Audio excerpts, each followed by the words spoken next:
High above North Vietnam, a routine airstrike mission was violently shattered for Captain John R. Bob Pardo and his wingman, Captain Earl Aman, as they suddenly found themselves in a life-or-death situation.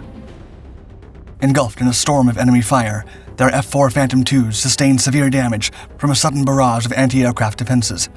Aman's aircraft, its fuel tank punctured, was in critical condition, doomed to fall from the sky at any moment. With fuel supplies rapidly dwindling and the ominous prospect of parachuting into enemy territory, the pilots turned to a radical idea. Pardo would attempt the unthinkable, pushing Aman's ailing jet mid-air to slow its descent. If they managed to pull this off, they could potentially reach the safety of friendly lines. But this daring operation was anything but straightforward. Aman's damaged plane was a rebellious bird in the wind, constantly torn away from Pardo's. With the ground rushing closer with each passing second, the pair resolved to continue their struggle, even as time slipped from their fingers. Somehow, they would push that plane to safety, no matter the consequences. Much like the heroic pilots who continually faced life-threatening situations in Vietnam, Enlisted provides a gaming experience that is as intense and pulse-pounding as real combat, catapulting you into the heart of World War II. In Enlisted, you'll lead a squad of customizable soldiers in epic battles and can freely assume control of any individual active soldier at the press of a button. Moreover, its jaw-droppingly realistic battles span from the frozen outskirts of Moscow in 1941 to the close combat skirmishes of 1945 Berlin. Enlisted is free for everyone, and it's a haven for casual players who thrive in its realistic, action-packed environments. With its impressive graphics and historically accurate uniforms and equipment, it truly immerses you in history's most significant battles. As avid military history enthusiasts ourselves, we revel in the staggering arsenal of over 100 detailed weapons, tanks, and aircraft it offers. Whether you prefer the classic M4 Sherman or the T-34, there's something waiting for you. Ready to jump in? Click the link in the description below and start your Enlisted journey with an exclusive bonus pack for Dark Docs viewers, including weapons, soldiers, and premium time. Play Enlisted for free on PC, PlayStation 4 and 5, and Xbox One, Series X, and S, and join the epic action. See you there. At the peak of the Vietnam War, 4 American airmen were seated in their F-4 Phantoms on the morning of March 10, 1967. The atmosphere was tense as they anxiously awaited their launch orders. They were ready to strike at the heart of the enemy's resources, a steel mill in Tai Nguyen, 30 miles north of Hanoi. They were experienced pilots, but had not faced a mission as important as this one. The target was heavily fortified and vital to the enemy's war efforts.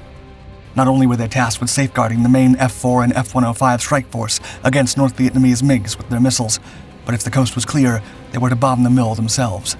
The group of airmen belonged to the 433rd Tactical Fighter Squadron, stationed at Ubon Royal Thai Air Force Base in Thailand. They were flying Phantoms, heavily equipped with 6 750-pound bombs, 4 missiles, and an electronic countermeasures, or ECM, pod. Their mission had been on standby for 9 days, stalled by unrelenting monsoons and a veil of low clouds over the mountainous terrain that protected the target. The harsh conditions forced the team to strike transportation and supply facilities in Laos and North Vietnam instead of engaging their primary target. But today was different. The skies were clear, and there was a palpable sense of danger in the air. No turning back this time. First Lieutenant Robert Houghton and Captain Earl Aman in one Phantom, and First Lieutenant Steve Wayne and Captain Robert Pardo in the other had meticulously prepped their aircraft. While waiting for the go-ahead, Aman contemplated the intelligence briefing, predicting a defense of MiGs and additional anti-aircraft guns. The mission ahead was daunting, the toughest they'd faced yet, and both Aman and Houghton confessed to an unusual sense of apprehension. But the significance of their target cast a longer shadow than their fears. With the takeoff order, the squadron took to the air. They were almost immediately welcomed by a fierce dance of anti-aircraft fire erupting in the sky before they reached Tai Nguyen. When Aman and Houghton were still 75 miles out, their aircraft was rocked by a close detonation. Shrapnel punched into their Phantom, rattling the airframe and sending shockwaves through the cockpit. Checking in over the intercom, they were relieved that neither were injured. Hurriedly, they surveyed their instrument readings, weighing their options. They were now at a crossroads, deciding whether to retreat to Thailand or to press forward into the storm and complete their mission. Their initial evaluation showed that despite its battle scars, their Phantom could still fly. Rather than abort the mission, Aman and Houghton pressed on toward the Tai Nguyen steel mill, pushing their damaged warplanes to the limit amidst a fury of enemy fire. No MiGs rose to meet them, but the relentless anti-aircraft assault showed no signs of abating. The flak rose like inverted rain of light and fire all around them, occasionally striking the hulls of their crafts. Braving the vortex of the anti-aircraft bullet storm, they successfully released their payload onto the target, along with the other F-4s and F-105s. Yet victory came at a cost, with several American planes downed by the heavy fire. Aman and Houghton's plane took 2 additional hits, and they witnessed Pardo and Wayne's F-4 drawing heavy fire over the steel mill. Their aircraft, already compromised, was now rapidly losing fuel. They relayed their grim situation to their element leader, who charted a course toward the in-flight refueling point. But the damage was devastating. Their wounded F-4 was bleeding fuel at an alarming rate. They wouldn't reach the tanker, nor the relative safety of the Laotian border. Flying over the north of Hanoi, they realized they had few options left and solemnly readied themselves to eject. Pardo and Wayne had also been hit during their run in the steel mill. A 37mm round had punctured their Phantom's fuselage, setting off a cascade of alarms on Pardo's instrument panel. Electrical power was lost and fuel was leaking, but the F-4 was miraculously still manageable. Knowing the extent of their damages, both crews fought their F-4s up to 30,000 feet to conserve fuel and maximize their glide distance once they ran out. The rest of the strike force continued their retreat to Ubon with no other options. Pardo could see Aman's plane bleeding fuel and radioed a warning. When Aman confirmed they were preparing to bail out, Pardo was unyielding. Their chances of survival were slim to none if they ejected there. They all knew how American POWs were treated: torture, starvation, and pain. A grim fate awaited them if they were captured. Pardo's response echoed through the radio, quote, "Don't jump. We're going to do our damnedest to help you fly out of here." Despite his dire situation, Pardo did not let the other airmen know that his warplane was almost as damaged as theirs. They were in a danger zone, and soon the skies swarmed with enemy MiGs. Yet Pardo came up with an audacious idea, offering a ray of hope through the radio, quote, "Aman, I think we can help you. Jettison your drag chute, and we'll get you out of here." Amid the sky-high turmoil, Pardo maneuvered his Phantom, aligning its nose with the empty slot where Aman's F-4 drag chute had been. The blasting jet wash from Aman's aircraft complicated matters, but Pardo gritted his teeth and pushed on. He then attempted to press his F-4's belly against the underside of Aman's plane, but the jet wash again disrupted his efforts. Still haunted by the chilling prospect of ejecting over enemy territory, Aman and Houghton were taken aback when Pardo's audacious plan crackled through the radio, quote, "Drop your tailhook. I'll push you out of here."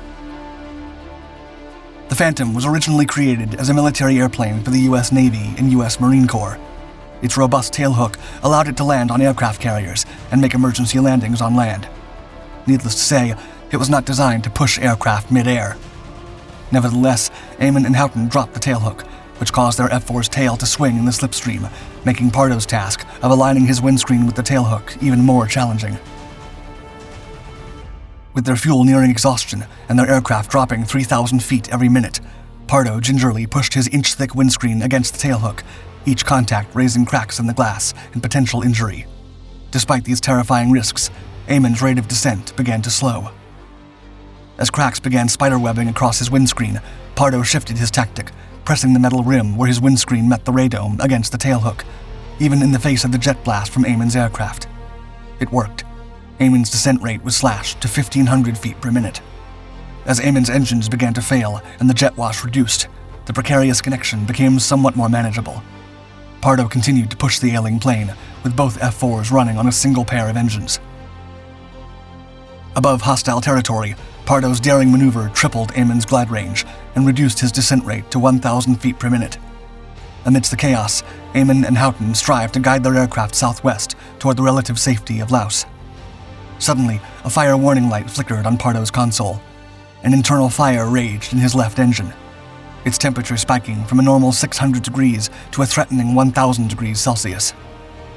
The fire was an immediate risk of a devastating explosion that could seal the fate of both aircraft.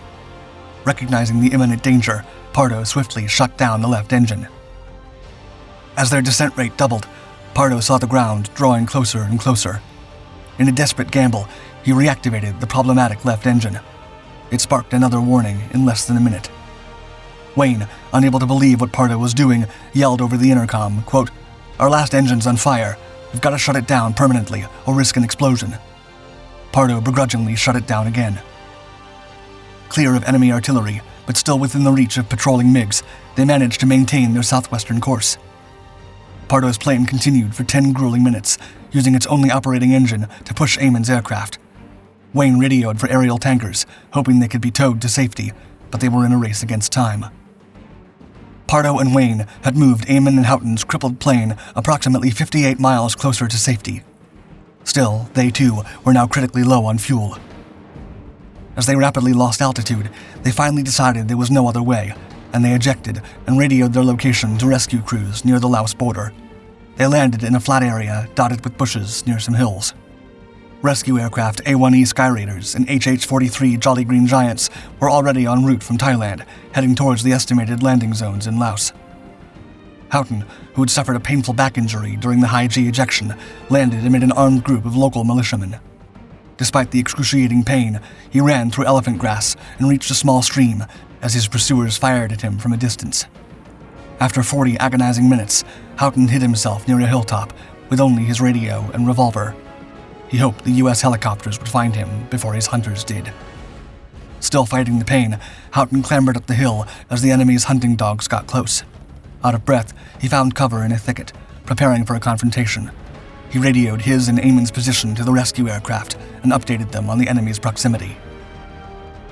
Aman found himself trapped at the base of a slick cliff. Despite his best efforts, the slippery terrain rendered him incapable of climbing the rock wall. Although stuck, he remained undetected by the armed patrols.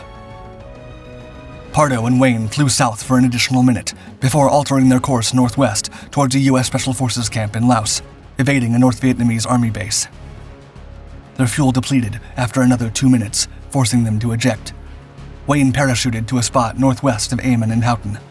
He took cover, ready for an encounter with enemy forces or a rescue attempt from the helicopter. Meanwhile, Houghton relayed the chase by the armed group to the Sky Raiders. The arrival of A-1Es caused the enemy soldiers to rout in fear, unwilling to engage with the warbird. Houghton was subsequently airlifted by a Jolly Green helicopter, with Aman soon to follow.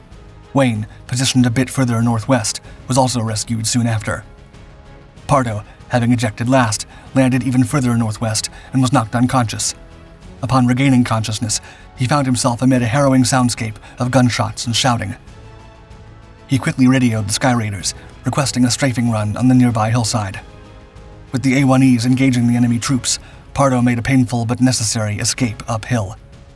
Roughly 45 minutes later, despite his significant injuries, he was located and evacuated by a rescue helicopter. Afterwards, all 4 airmen were transferred to a single helicopter, following a refueling stop at a remote outpost in Laos. From there, they were flown to Ubon for medical treatment.